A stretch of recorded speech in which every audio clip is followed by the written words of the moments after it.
This is part 2 of my chat with Mike Boxhall, author of The Empty Chair, The Teaching Not the T-Shirt, founder of the Empty Chair Foundation, meditation teacher, and craniosacral therapist trainer. If you can give people, if you can create that space which feels safe, whether it is in a group or with one individual, that safety is what gives people the courage to explore their difficulties more deeply. I mean, it may be things that happened to them when they were very small. It may be things that happened to them in the womb. It may be things that happened to them when their parents split up. It may be things that happened later on when they got rejected in their job, whatever it is. All these undigested materials, which eventually festered, produced that stress, which gradually took the form of this disease or that disease.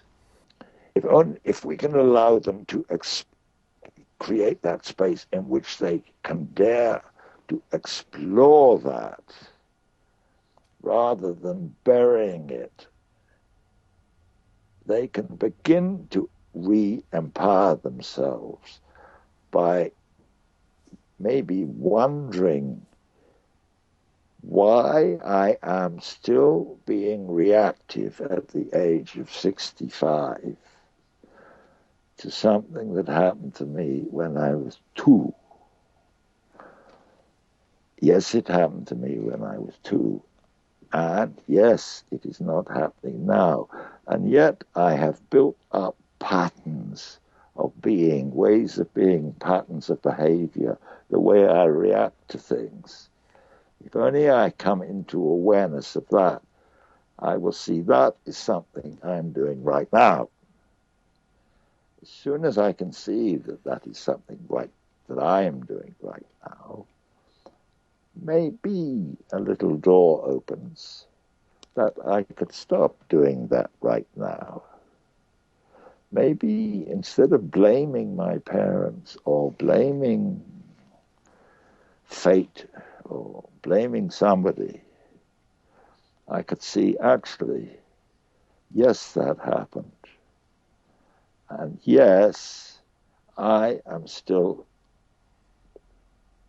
reacting in all my life.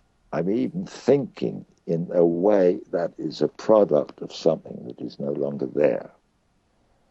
It takes a lot of courage.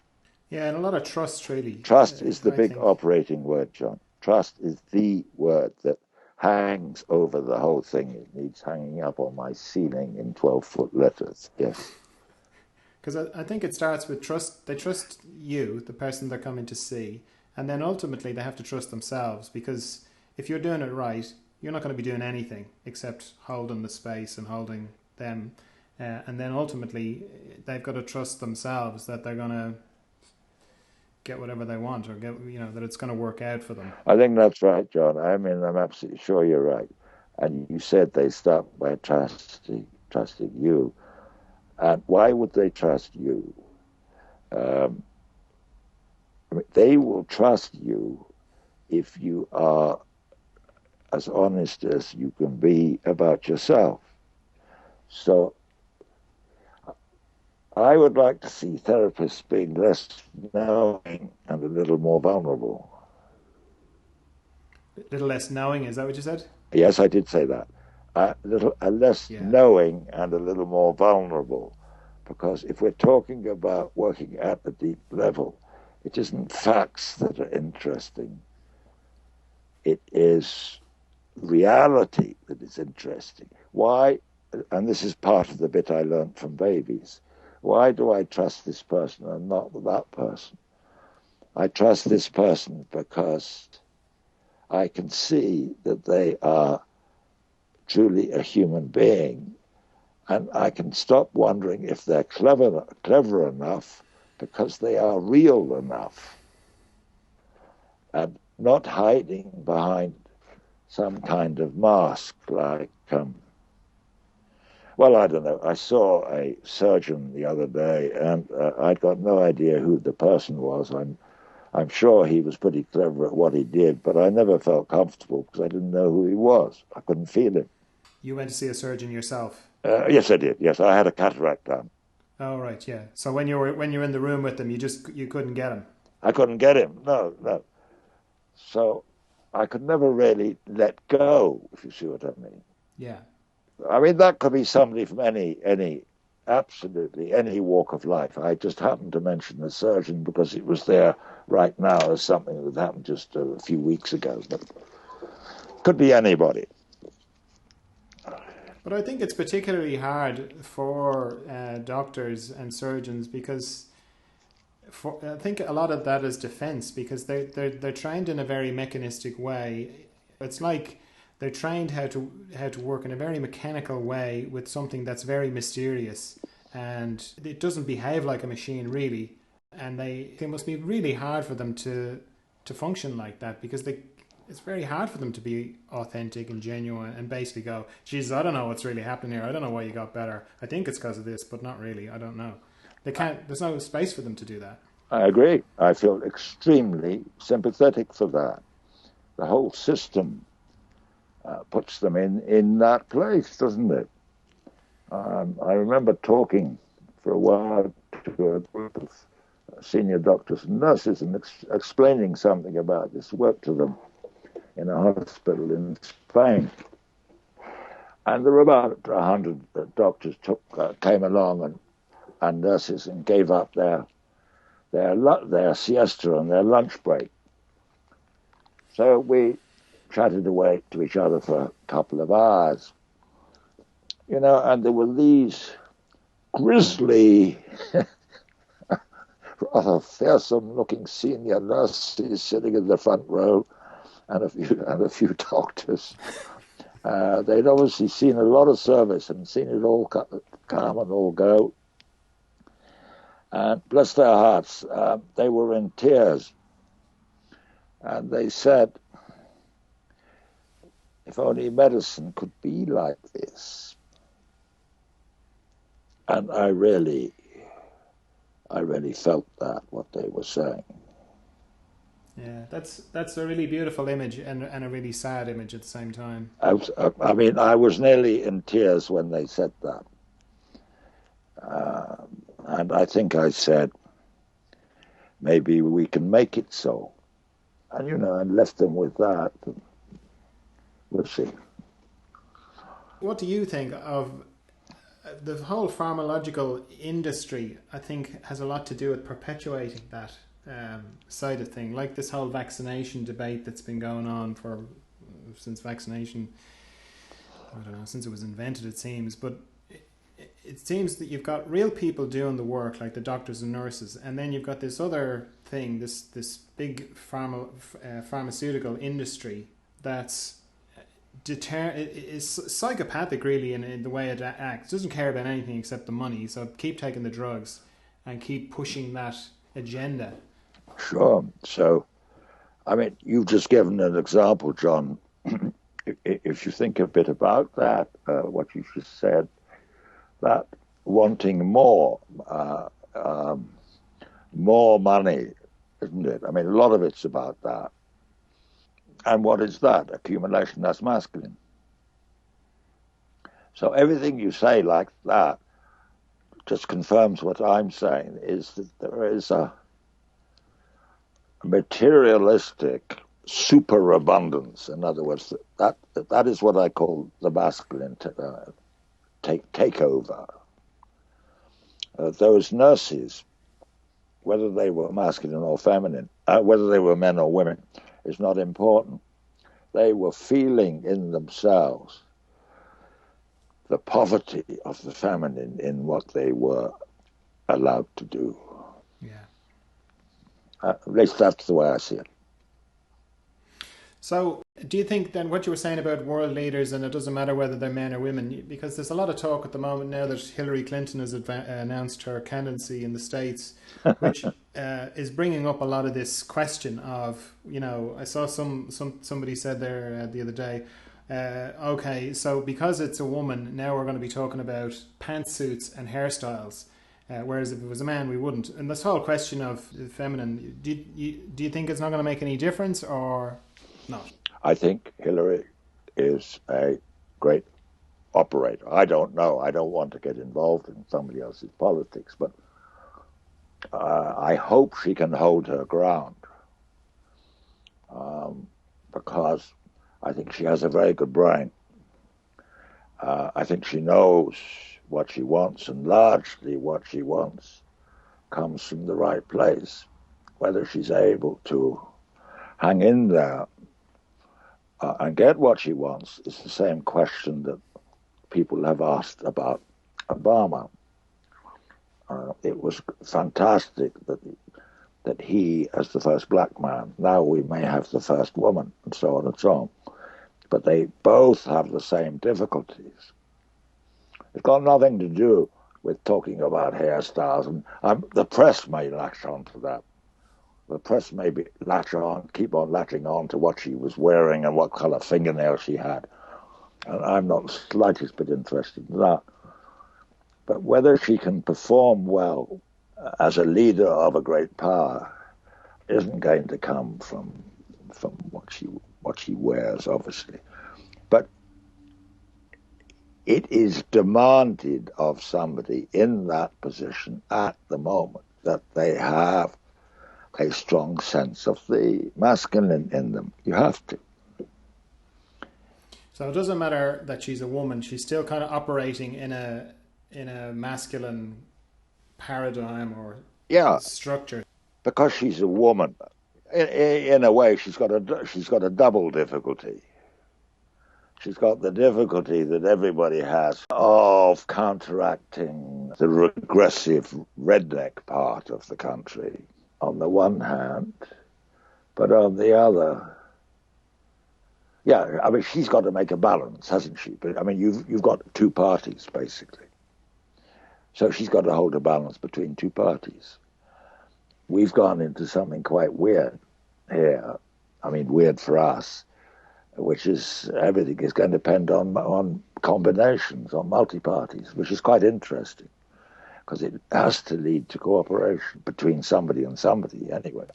I think that's the way power is generally going. It's going more towards networks rather than big blocks or individuals.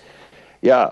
Well, I don't know. We'll see. I mean, I certainly wish her very well, but I still am sure that for some years yet, anyway, it's the masculine that is going to, the intellect, the negotiation, all that stuff. Yeah. Well, I mean, we only have to think of Margaret Thatcher. Yeah. To kind of remember how, I mean, when she got into power, it was like, oh, well, it's a woman, that'll be good. And she turned out to be much more masculine, in my take of her anyway, than a lot of men. Yeah, I share that with you, John. I mean, that was the masculine talking. The fact that it is talking from a woman's body has got nothing to do with it. You can lay that on them if you like, but I mean, I just don't think that is valid. Every person, whether a man or a woman, has two sides to their brain. You've got two hemispheres. Which hemisphere are you going to largely operate from? If you want to be a politician at all, if you want to get out there and be the best, the biggest of the best, the biggest country, and have all that power, you're going to have to operate from the feminine, from the masculine. Yay! Oh, okay. Okay, well, getting back to craniosacral work, earlier on you were talking about craniosacral therapists and that you don't train craniosacral therapists as such, or not in a recognizable kind of way. Can you tell me a little bit about what your training is involved? Because it's not just for therapists, as you were saying. No, it's not. You're priests and lawyers and... Yeah, it's not. I mean, I actually, for example, in a couple of weeks' time, I'm giving a talk somewhere, Spain, I think. Yeah. To members of the public. I've done this about 3-4 times, and what usually happens is about anything between 70 and 90 people show up. So, I mean, they're just members of the public. So I don't teach. I have no ambition to teach foundation work, John. So in other words, I don't teach craniosacral therapists, but what craniosacral therapy has done for me is it has provided a very beautiful model that allows me to be safely in touch with the body, with another person's system through the body. I came up with that line earlier that the body, that we all need to be held and to be heard more deeply. The model of craniosacral therapy can be a quite remarkably valid, accessible, and not dangerous way of making those contacts. That model gets you into actually holding somebody.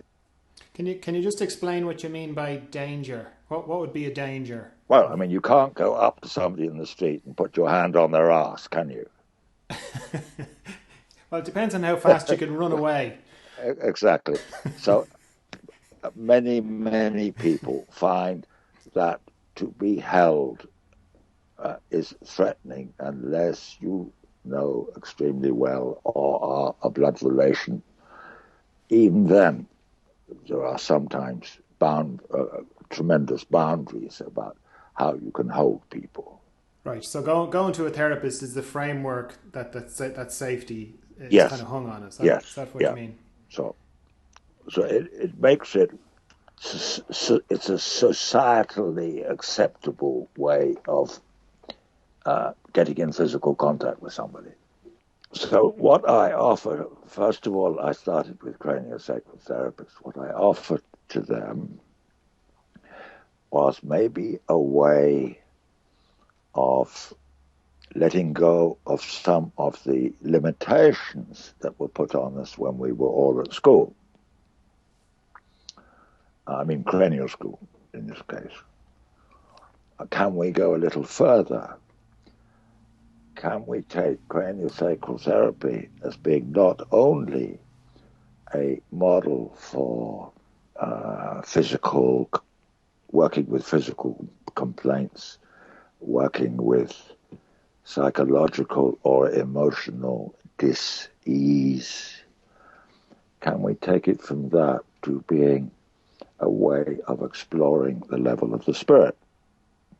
So that was my journey. That's my exploration. Can we do that?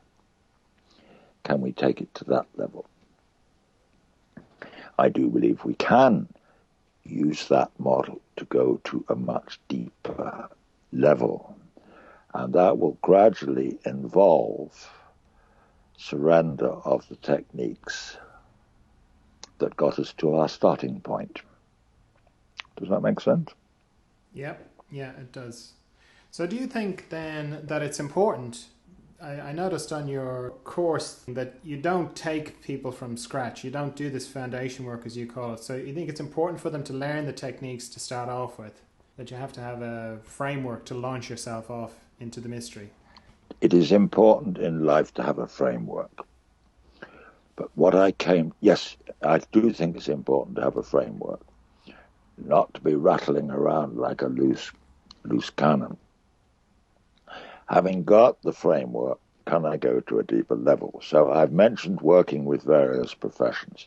Your average parent, I came to realize that framework was important, and there are many kinds of framework. Bringing up children is a pretty powerful kind of framework to start with, right? Studying law is a pretty powerful framework. All these things are frameworks. Going into the building trade and learning how to carry some bricks up a ladder and deliver them to the bricklayer. You know what I mean? These are all frameworks. Can we, as well as that's where we come from, can we go to a deeper level of being? Is that going to be useful? Is that something that might affect how we work? I've very recently been putting out overtures to work with businessmen, senior businessmen.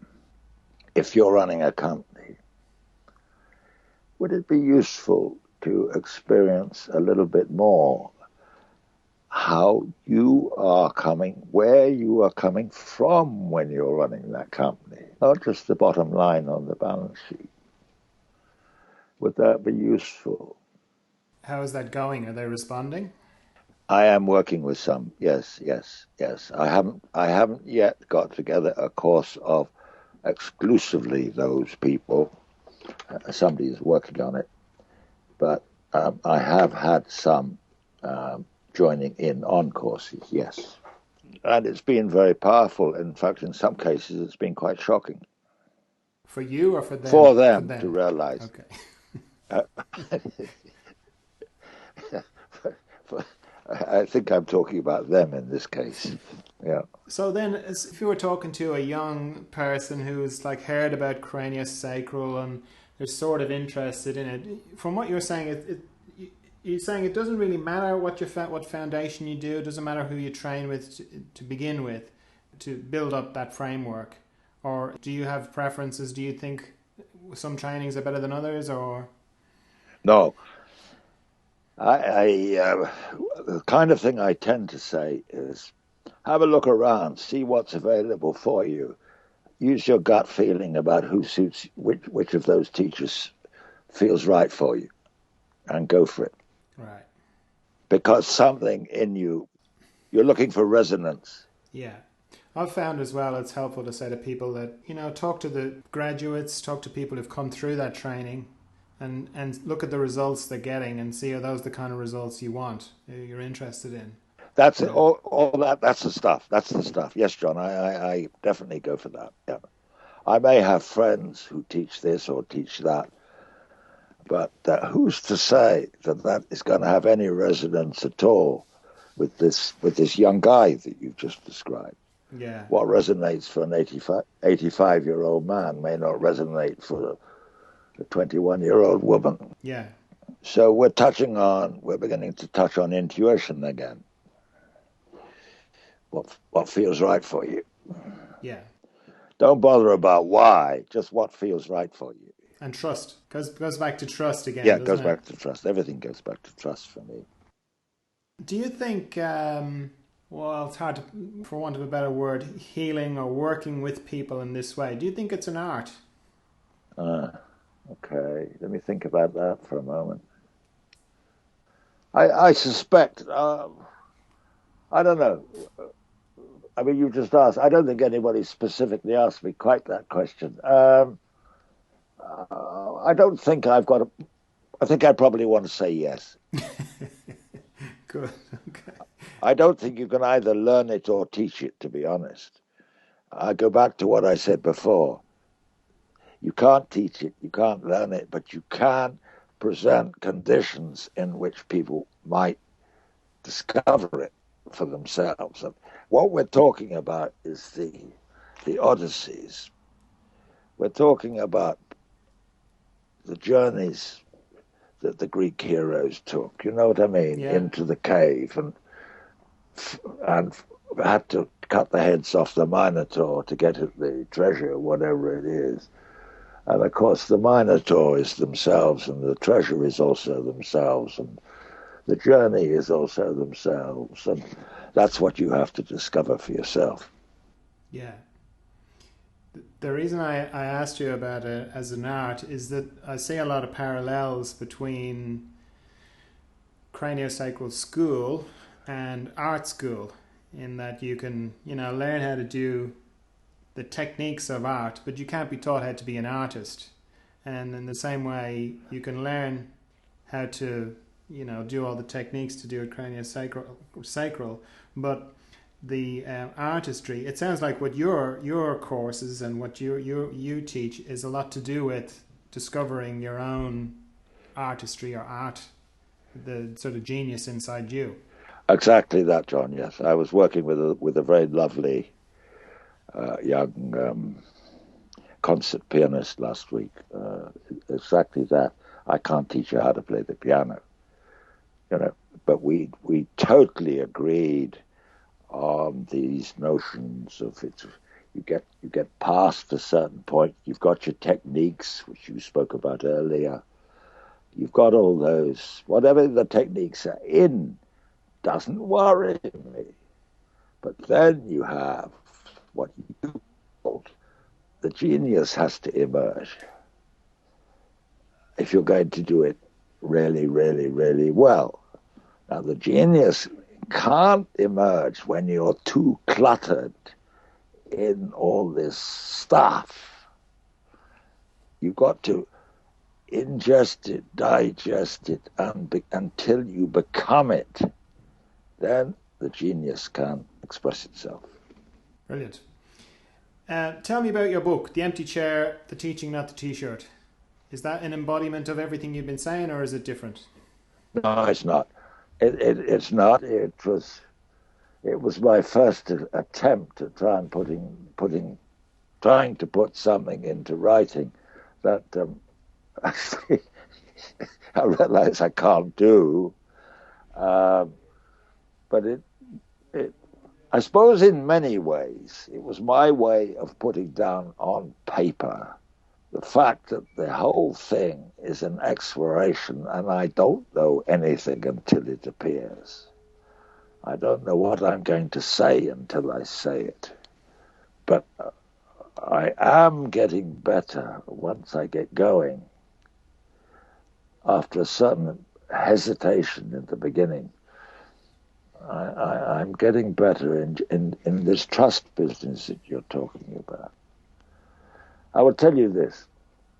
Every time, I've taught quite a number of courses over the last 20 years. I've taught a lot of courses. I do about 25 a year, something like that. And I can't think of one course when I haven't felt nervous before I started. And the first hour continues to be, for me, almost terrifying. Not quite, but almost. Because that's the hour in which I set a structure of what we're going to let go of. So I have to set this structure before I can just. I have to tell people what we're going to do roughly and how we're going to do it. And I hate that stuff. But then gradually, once we get into communication, into conversation, into joint practice, call it what you like, with the students and I, then the course makes the course. The people make the course. We all make the course together. And I can sit back and listen to what's coming out of everybody, including myself. I was pretty queasy before I started talking to you this morning. I was quite nervous. But you've made it much easier for me. Thanks. I was nervous as well for the same thing. Really? I was more nervous that I'd introduce you. I was like, oh, I better say all the things now. What has he done? And I better write all that down. And then as soon as we get talking, you forget about it. I find power posing is very good. Do you know about power posing? The what? I was asking you, do you know about power posing? It's very helpful for that initial bit. What you do is you stand. Oh, I see. Oh, okay. You stand up like Superman.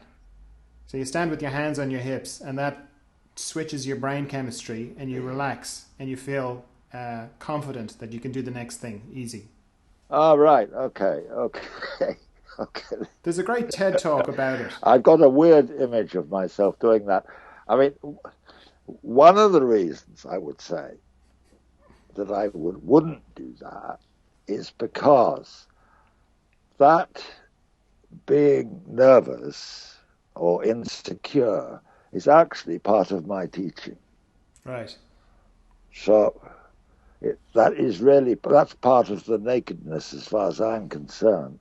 That is what starts to make people trust me when they see that I'm not some great teacher standing up with his PhD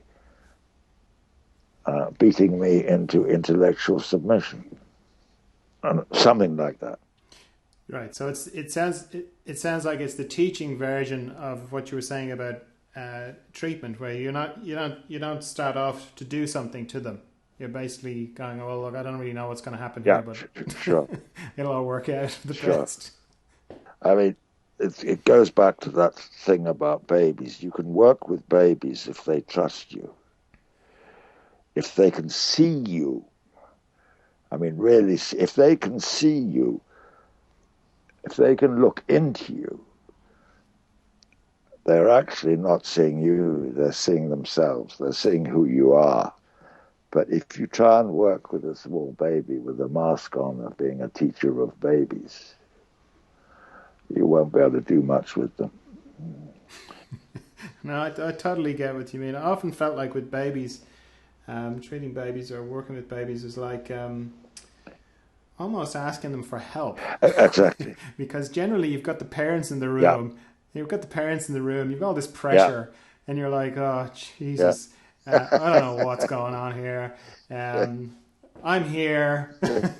If you want any help, and let's, what am I going to do kind of thing. Yeah, well, you could just as well put it the other way, John. I heard you say, if not, I'm here if you want any help. But thank God you're here. I need some help. Yeah. To the baby, yeah. And I've found that even doesn't matter how much is going on for the baby, that they're very compassionate towards. They've always been very compassionate towards me. Yes. Yeah. Well, I mean, that's a good place to start, isn't it? What I ask the parents to do is not to wonder what on earth I'm doing to the baby. I'm not. But see if you can tune in to whatever you may be sensing or feeling in this field, because that's what the baby is getting also. Yeah. It's good on you. I don't know if I'd... often you've got so much going on, you're treating the parents almost through the babies sometimes. Yes. Yeah. Totally tangential question. I saw a picture of you on a huge motorbike on one of your websites or somewhere. Are you still riding motorbikes? No, I've never had a motorbike in my life. I've never had. You were just sitting on it. I was. I do have this sort of ego thing about my image. I mean, I am known all around the world for my coloured socks, because I wear very flamboyant socks. And even on that motorbike, I'm wearing a pair, as I remember, of flamboyant socks. It actually, the motorbike belonged to a guy who came to my course on that motorbike. I think he drove 900 miles to get there, but he got there on that motorbike. He loves motorbike. So it was totally me fooling about, got on there so that people could take some photographs of Mike on a motorbike. Yesterday morning, yesterday lunchtime, I had my first flying lesson in an aeroplane, how to fly it. I enjoyed that. I had a lot of fun. But I don't think for one moment I am ever going to get my pilot's license. Certainly not going to buy a small aeroplane. It's just something. The boy keeps coming out. I can't kill him off. Well, that kind of bears out what you were saying about staying engaged and staying interested and doing new things. I think something like that keeps you young. I think, yeah, exactly that, and it's being true to that instead of doing what you quote should unquote be doing because you're old. You know what I mean? Yeah. So I'm going to put you on the spot now. If there was one thing that you wanted to pass on to future generations, and I'm not asking you this because you're 85, I'm going to ask everybody this. Well, probably will ask everybody this. What would it be? I mean, it's so hard to put that in just a few words. Okay, what would it be? I mean, one word would be trust. That would be the word. And then I would add a bit to it and say, learn to trust yourself.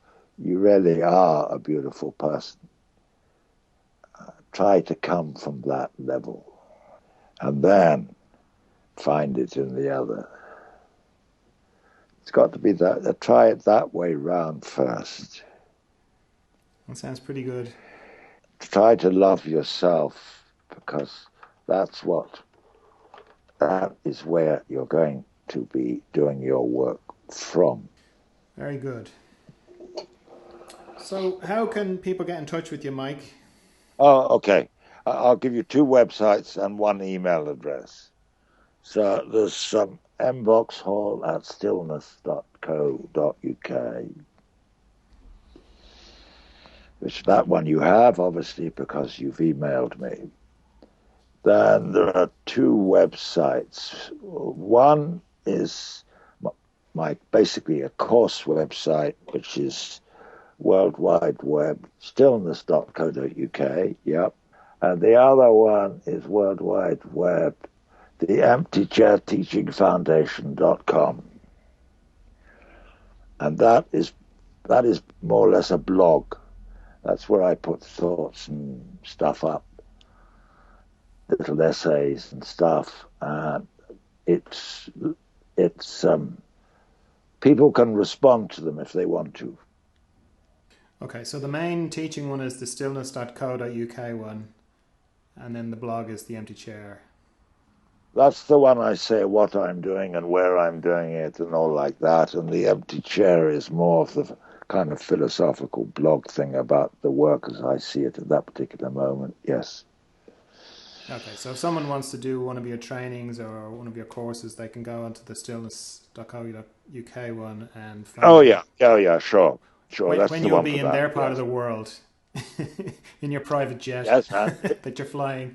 There are all wherever I am, my courses are all in English. So in other words, where necessary, I have an interpreter. They don't have to know Spanish or Italian or German or Russian or, there's always a translator. Okay, well, this has been great. I've really enjoyed chatting with you, Mike. It's been brilliant, and we might do it again another time. John, I mean, you've been very kind and gentle, and I've kind of enjoyed this in a way. It couldn't have been worse as far as I'm concerned. Thank you. And yes, I look forward to whatever the future may bring. Okay, bye-bye, Mike. Bye for the moment, John. I've never felt this good in my entire life. Make me some spaghetti. Yeah, we are the Argyle Pimps. So buy us a drink. We're better than you thought, but not as good as we think. We are the Argyle